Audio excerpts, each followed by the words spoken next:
एक गांव में श्याम नाम का एक आदमी रहता था। वो बहुत ही गरीब था। वो शहर में एक इलेक्ट्रॉनिक्स की दुकान पे रिक्शा चलाने का काम किया करता था। वो बहुत ही ईमानदार था। उसकी बीवी कमला गांव में लोगों के घरों में काम करके अपने पति का हाथ बटाया करती थी और उसके दोनों बच्चे स्कूल में पढ़ने जाया करते थे। श्याम का छोटा सा परिवार अपने कम साधनों में बड़ी सुखी से रहा करता था। एक साल गर्मियों के मौसम में जब श्याम घर वापस आया तो उसने अपनी पत्नी से कहा, कमला आज मैं बहुत थक गया हूँ, बाहर बहुत गर्मी है। उसकी बात सुनकर उसके बेटे ने उससे कहा, हाँ पापा, बहुत गर्मी है। आप घर में एसी क्यों नहीं लगवा देते? हमारे स्कूल में एसी लगा है, बहुत ठंडी हवा आती है। उसकी बात सुनकर उसकी बड़ी बहन ने उससे कहा, अरे संजू, पता है एसी कितना महंगा आता है? और तुझे पता तो है हमारे पास इतने पैसे नहीं हैं। चल मैं तुझे पंखा कर देती हूँ, तू सो जा चुपचाप। और ऐसा कहकर श्याम की बेटी अपने भाई को पास पड़े अखबार से हवा करने लगती है और वो सभी सो जाते हैं। लेकिन श्याम के मन में अपने बच्चों की बात घर कर जाती है और वो सोचता है कि अपने सेठ जी से एक एसी मांग लेगा।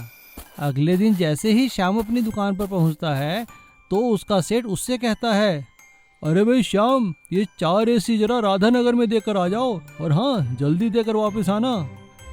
जी सेठ जी, आपसे एक बात करनी है। भाई बात बाद में, तुम पहले एसी देकर आओ, ठीक है? श्याम एसी लेकर राधानगर के लिए निकल पड़ता है और वहाँ पर लोगों के एसी देकर जब वो वापस आता है तो देखकर हैरान रह जाता है कि एक आदमी दुकान लूट रहा था। तभी श्याम को छोटे दरवाजे के पास पड़ा एक डंडा दिखाई देता है और वो हिम्मत करके उस डंडे से उस लुटेरे पे वार कर देता है। अचानक हमला होने के कारण वो लुटेरा संभल नहीं पाता और वो वहीं गिर जाता है। लुटेरे को गिरता देखकर बाकी स्टाफ और सेठ जी लुटेरे को पकड़ लेते हैं और उसे पुलिस के हवाले कर देते हैं। सभी लोग श्याम की बहुत तारीफ करते हैं।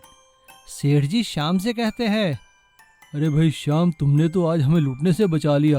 अच्छा, तुम कुछ कहना चाहते थे? वो सेठ जी, मैं तो बस आपसे एक एसी किश्तों पर मांगने के लिए कह रहा था। श्याम की बात सुनकर सेठ जी ने उसे एसी देते हुए कहा, अरे भाई, ये मेरी तरफ से तुम उपहार रखो, तुमने तो आज पूरी दुकान को लूटने से बचाया है। भाई, हिम्मत की दाद देनी पड़ेगी तुम्हारी। और श्याम सेठ जी का धन्यवाद करता है और एसी लेकर खुशी खुशी घर वापस आता है और घर आकर एसी को लगा देता है। ये देखकर उसके बच्चे बहुत खुश होते हैं। हुर्रे, हमारे घर एसी आ गया। और वो लोग रात को चैन की नींद सोते हैं, वो भी एसी की ठंडी ठंडी हवा में। Chicken leg piece party. Ramnagar नदी किनारे बना एक पहाड़ी क्षेत्र था। वो अपनी सुंदरता के लिए बहुत प्रसिद्ध था। वहाँ की सुंदरता को देखने दूर दूर से लोग आया करते थे। रामनगर में राघव नाम का एक आदमी अपना होटल चलाया करता था। उसके हाथ के बना चिकन और खासकर चिकन लेग पीस बहुत ही स्वादिष्ट हुआ करते थे। उसका काम सही चल रहा था। बढ़ती आबादी और ट्रैफिक को देखते हुए रामनगर के बाहर से एक हाईवे बनाया गया और रामनगर को उस हाईवे से जोड़ने के लिए शहर के बाहरी इलाके में एक फ्लाईओवर बनाया गया। जहाँ पर फ्लाईओवर बना वो जगह राम कुमार की दुकान के पास ही थी। फ्लाईओवर बनने के बाद से राम कुमार का काम काफ़ी कम हो गया क्योंकि सारी गाड़ियाँ फ्लाईओवर के ऊपर से जाया करती थी। ये देखकर राम कुमार बहुत ही चिंतित होने लगा। इस फ्लाईओवर के बनने से तो मेरा सारा काम ही बेकार हो गया, लेकिन क्या करें, तरक्की के लिए ये भी ज़रूरी है। अब मुझे कुछ और सोचना पड़ेगा, लेकिन मैं कर भी क्या सकता हूँ? मुझे तो सिर्फ चिकन बनाने के अलावा और कोई काम आता ही नहीं। राम कुमार ने हिम्मत नहीं हारी और उसने अपना काम चालू रखा और उसने पूरे शहर में अपनी दुकान के पोस्टर छपवा दिए। धीरे धीरे उसके पास चिकन लेग पीस खाने ग्राहक आने लगे और उसका काम थोड़ा थोड़ा चलने लगा। एक दिन राघव जब रामनगर शहर गया था तो उसने सुना कि रामनगर में एक फिल्म की शूटिंग होने वाली है। शाम के समय जब राघव अपने होटल में बैठा हुआ था तभी उसने देखा कि 2-3 बड़ी बड़ी गाड़ियां उसके होटल के सामने आकर रुकी हैं। राघव गाड़ियां रुकता देखकर मन ही मन खुश हो गया। चलो अच्छा है, आज कुछ ग्राहक तो आए। लेकिन जब उसने उन ग्राहकों को देखा तो वो हैरान रह गया। वो वही मशहूर फिल्म स्टार थे जो वहाँ शूटिंग के लिए आए हुए थे। उनमें से एक ने राघव से कहा, अरे भाई, तुम्हारे यहाँ क्या मिलता है खाने को? बड़ी भूख लगी है। सर, हमारे यहाँ चिकन लेग पीस बहुत फेमस है। अरे तो खिलाओ भाई, हमें चिकन लेग पीस ही खिला दो। जी सर, आप जितने कहें मैं उतने चिकन लेग पीस बनाऊंगा, और आप एक बार खाएंगे तो बार बार खाएंगे। अच्छा ऐसी बात है, तो चलो आज चिकन लेग पीस पार्टी ही हो जाए। राघव ने पूरी यूनिट के लिए बहुत ही स्वादिष्ट चिकन लेग पीस बनाए। वो चिकन लेग पीस खाकर हीरो हीरोइन और सभी लोग बहुत खुश हो गए। और फिल्म के डायरेक्टर ने राघव को अपने पास बुलाकर कहा, भाई देखो तुम्हारे बनाए हुए लेग पीस ना हमारी पूरी यूनिट को बहुत अच्छे लगे हैं, और हम चाहते हैं कि जब तक हम यहाँ शूटिंग करेंगे हमारा सारा खाना आप ही बनाओगे। क्या बना सकते हो? राघव ने बहुत खुश होकर कहा, जी सर मैं बिल्कुल बनाऊंगा और आपको कोई शिकायत नहीं होगी। हाँ भाई वो तो लगता ही है। और इस तरह राघव को पूरी फिल्म यूनिट का खाना बनाने का ठेका मिल गया और उसका काम चल निकला। अब सिर्फ रामनगर में ही नहीं, जहाँ भी यूनिट शूटिंग के लिए जाती राघव ही उनके लिए खाना बनाया करता था। और इस तरह स्वादिष्ट चिकन लेग पीस पार्टी ने राघव की किस्मत ही बदल दी। बैम्बू मनी और जादुई कुल्हाड़ी।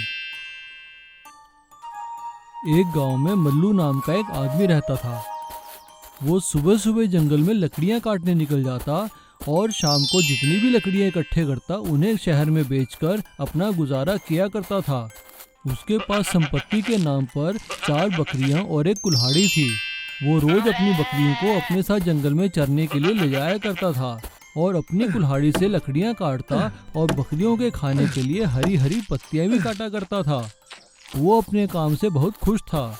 एक दिन जब वो सुबह सुबह मुस्कुराते हुए जंगल की ओर जा रहा था, तभी एक आदमी ने उससे पूछा, अरे भाई मल्लू क्या बात है, बहुत खुश लग रहे हो, कहाँ जा रहे हो अपनी बकरी और कुल्हाड़ी लेकर? अरे सेठ जी अपना क्या है, अपनी तो बस 4 बकरियां और ये जादुई कुल्हाड़ी, जब तक मेरे पास है तब तक बस खुशी ही खुशी है समझो। अच्छा भाई ठीक है तुम्हारी तुम जानो। मल्लू उस आदमी को ये जवाब देकर जंगल की ओर चला जाता है और जंगल के बीचों बीच पहुंचने के बाद वो अपनी बकरियों से कहता है, अरे चलो आज चरने नदी के उस पार चलते हैं, वहाँ बहुत लकड़ियाँ भी हैं।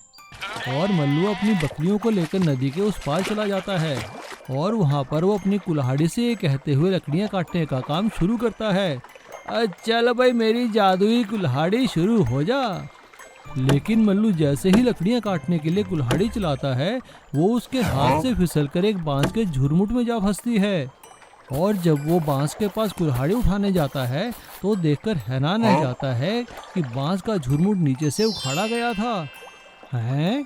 ये क्या? बांस का झुरमुट जमीन से उखाड़ा गया है और यहीं छोड़ दिया है? भैया इस जंगल में मेरे अलावा और कौन लकड़हारा आ गया? चलो मेरा काम आसान हो गया, इसी को काटता हूँ। अभी वो कुछ सोच ही रहा था तभी उसे किसी के आने की आवाज आती है। एक झाड़ी के पास छुपकर देखने लगता है। तभी वहाँ पर 4 चोर आते हैं और वो बांस के झुरमुट के पास से हटाकर अपना सारा खजाना चेक करते हैं। उनमें से एक कहता है, सरदार सब सही है, सारा खजाना यही है। हाँ ठीक है, कल इसे निकाल कर बेच देंगे। ऐसा कहकर वो चारों चोर वहां से चले जाते हैं। मल्लू के मन में पहले तो बेईमानी आती है, लेकिन क्योंकि वो ईमानदार था वो फटाफट शहर जाकर पुलिस को सूचित करता है और पुलिस वहां आकर घेरा डाल लेती है।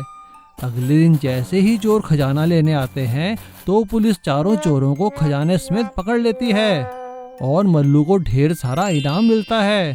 इतना सारा पैसा देखकर मल्लू खुश हो जाता है और इस तरह बैम्बू मनी पकड़वाए जाने के कारण इनाम पाने की वजह से वो अपनी जादुई कुल्हाड़ी का धन्यवाद करता है। अरे वाह मेरी कुल्हाड़ी, तू तो वाकई ही जादुई निकली, तेरा बहुत बहुत धन्यवाद, ऐसे ही मेरा साथ देते रहना। शंभूनाथ रतन नगर के बाहर एक छोटे से गांव में रहा करता था। वो रोज जंगल से बांस काट कर लाता और शहर में बांस का सामान बनाने वाली फैक्ट्री में बेचा करता था। उसे और कोई काम नहीं आता था, उसका काम सही चल रहा था। वो अपने काम से बहुत खुश था और गांव में अपनी बीवी और बच्चों के साथ रहा करता था। लेकिन सब कुछ ठीक चलने के बाद अचानक उस पर एक दिन दुखों का पहाड़ टूट पड़ा। जिस फैक्ट्री में वो बांस सप्लाई किया करता था, उस फैक्ट्री के मालिक की मृत्यु होने के बाद उनके बेटे ने फैक्ट्री को बंद करने का फैसला किया और बांस की जगह प्लास्टिक के फर्नीचर बनाने की यूनिट खोल ली, जिस कारण शंभूनाथ का काम बिल्कुल ही ठप हो गया लेकिन उसने हिम्मत नहीं हारी और जंगल से बांस काट काट कर अपने खेत में इकट्ठा करना शुरू कर दिया। ये देखकर उसकी बीवी ने उससे कहा, अजी पगला गए हो क्या? अब काहे बांस काट काट कर जमा कर रहे हो? कोई और काम धंधा ढूंढो, वरना हम सब लोग भूखे मर जाएंगे। अपनी बीवी की बात सुनकर शंभूनाथ ने उससे कहा, अरे तुम फिक्र काहे करती हो, मैं हूँ ना। देखना यही बांस हमारे लिए एक दिन जादुई बांस साबित होंगे और सभी बांस इकट्ठे ही बिकेंगे एक साथ। पता नहीं वो दिन कब आएगा, जो चाहे मन में आए करो। और ऐसा कहकर उसकी बीवी अपने घर के कामों में लग जाती है और शंभूनाथ रोज की तरह बांस काट काट कर अपने खेत में जमा करने लगता है। उसके पास काफी सारे बांस जमा हो गए थे और अब वो वहाँ पड़े पड़े सूखने लगे थे, जिससे उनका रंग हरे से सुनहरा हो चला था। हर कोई आते आते शंभूनाथ को टोका करता था, अरे भाई शंभुआ, एक बांस काहे जमा कर रहा है बे? अरे काका, ये बांस नहीं, ये सोना है, सोना। इनका रंग तो देखो। अरे बचुआ, रंग होने से कोई लकड़ी सोना नहीं हो जाएगी। काहे बेवकूफ बन रहा है तू? काका देखना, यही एक दिन मुझे सोने ऐसी कमाई करके देंगे। और शंभूनाथ की बात सही निकली। एक दिन अचानक एक बड़ी सी गाड़ी में एक आदमी उसके पास आया। अरे भाई, ये बांस तुम्हारे हैं क्या? जी साहब, मेरे हैं। कहिए क्या बात है? भाई देखो, मैं शहर की एक मशहूर कंस्ट्रक्शन कंपनी से आया हूँ और हमें अपनी कंस्ट्रक्शन साइट के लिए बहुत सारे बांस चाहिए, क्योंकि हम अपनी बिल्डिंग को एक ग्रीन बिल्डिंग बनाना चाहते हैं। ये सुनकर शंभूनाथ बहुत ही खुश हो गया। अरे भाई, क्या सोचने लगे? देखो, अगर बांस बेचने नहीं है तो किराए पे दे सकते हो तुम। शंभूनाथ को यह आइडिया बहुत अच्छा लगा और उसने अपने बांस कंस्ट्रक्शन कंपनीज को किराए पे देना शुरू कर दिया, जिससे उसकी अच्छी आमदनी होने लगी और उसका परिवार फिर से खुशहाली से रहने लगा। अब शंभूनाथ ने अपनी बीवी से कहा, काहो, हमने कहा था ना तुमसे, ये बांस नहीं, ये सोना है, सोना। और शंभूनाथ के द्वारा इकट्ठे किए हुए बांस उसके लिए जादुई सुनहरे बांस साबित हुए। सोने के चोर और ईमानदार किसान।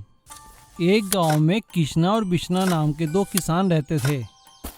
कहने को तो वो दोनों पड़ोसी थे, लेकिन उन दोनों में काफी दुश्मनी थी और दुश्मनी का कारण था किशना का ईमानदार होना, क्योंकि किशना बड़ी ही ईमानदारी से अपनी जमीन पर खेती किया करता था, जिसके कारण उसकी बड़ी अच्छी पैदावार होती थी और वो उसे गांव के बाजार में बड़े अच्छे दामों में बेच दिया करता था। किशना के इसी काम की वजह से बिशना उससे बहुत जला करता था, क्योंकि बिशना गलत ढंग से अपनी फसलों को तैयार करता था। वो तैयार होने के बाद अपने फलों और सब्जियों को रंग से रंग दिया करता था, जिसके कारण उसकी चोरी कई बार पकड़ी जाती थी और बाजार में उसका सामान नहीं बिकता था। अरे साहब, लीजिए ताजे ताजे टमाटर और बैंगन। सब्जी और तुमसे कभी नहीं। पिछली बार तुम्हारे सारे टमाटरों में से रंग निकला था। ये तो गनीमत है मैंने तुम्हें पुलिस के हवाले नहीं किया। वो देखो उधर किशना को, कितनी ईमानदारी से अच्छी सब्जी बेच रहा है। हाँ हाँ भाई साहब, सही कह रहे हो, ये तो एक नंबर का बेईमान है। चलो किशना से ही सब्जी लेते हैं। बिशना किशना से इतना जल चुका था कि वो उसे सबक सिखाने की ठान चुका था। एक दिन बिशना ने किशना से कहा, अरे किशना, ये क्या सब्जियां बेचता रहता है? मैंने जंगल के पास बुरांश के बहुत अच्छे पौधे देखे हैं। भाई मैं तो जा रहा हूँ मौलाने, तू चलेगा मेरे साथ? हाँ हाँ बिशना, जरूर, इस बार मैं बुरांश भी लगा कर देखूंगा। बिशना किशना को बहला फुसलाकर नदी किनारे एक गुफा में ले गया और उसने बड़ी ही चालाकी से बाहर आकर उस गुफा का द्वार बंद कर दिया। अब किशना गुफा के अंदर बंद हो चुका था। अंधेरी गुफा में बंद होने के कारण किशना को डर लगने लगा। तभी उसे गुफा के बाहर किसी के आने की आहट सुनाई दी। वो झट से गुफा के द्वार के पास अंदर पड़े एक बड़े से पत्थर के पीछे छुप गया और उसने देखा कि गुफा का द्वार खोलते ही 4 चोर अंदर आते हैं और वो ढेर सारा चोरी किया हुआ माल वहां पर जमा कर जाते हैं। चोरों का सरदार अपने बाकी साथियों से कहता है, चलो अब अगला डाका डालने चलते हैं और कल आकर बाकी सामान भी यहीं छुपा देंगे। चोर जैसे ही सामान छुपाने अंदर जाते हैं, किशना चुपचाप वहां से बाहर आ जाता है और एक पेड़ के पीछे से चोरों को जाते हुए देखता है। चोरों के जाने के बाद वो वहां से भागकर सीधा गांव के पुलिस स्टेशन जाता है और पुलिस को सारी बात बताता है। पुलिस अगले दिन कृष्णा के साथ आकर सभी चोरों को पकड़ लेती है और चोरी का माल भी बरामद कर लेती है। बिश्ना कृष्णा को गांव में जिंदा देखकर हैरान हो जाता है। कृष्णा गांव के सरपंच से बिश्ना की शिकायत करता है और गांव की पंचायत बिश्ना को गांव से बाहर कर देती है।